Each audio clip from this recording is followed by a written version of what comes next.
Hey everyone, welcome to the Darby A-frame. We're going to show you how to use our wood burning stove. So there's a few things to it, so I want to explain how to use this. The first step is to make sure that it's fully clean from the inside. So when you get here, just make sure that all the ash and everything is emptied out. And then when you look down here, this is where the ashtray is. So just take this outside and empty the ash into the ash bucket.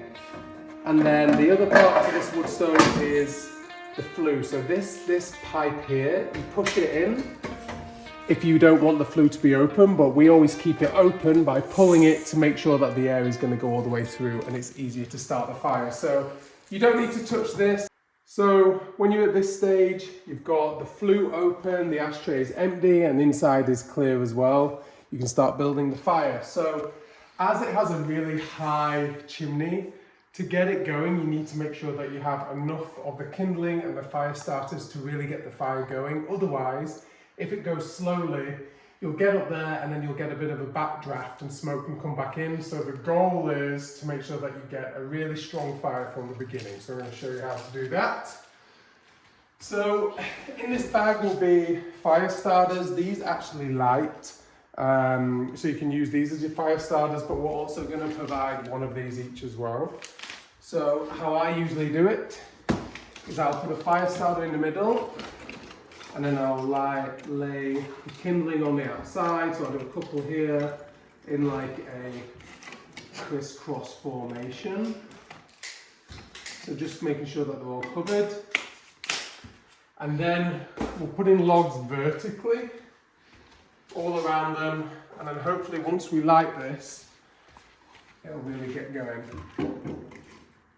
I'll do one, I'll do two, maybe one more as well, small one.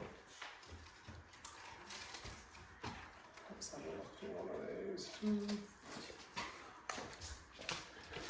One, two, there we go. So we've got 3 logs, loads of fire starters, and now I'm going to light it. So the goal here is we want as much oxygen as possible getting to the fire. So sometimes I'll even crack the door open a little bit just to make sure that there's a good draft. We'll get the fire lighter and then we'll get this one in here, and I'm just lighting the fire starter.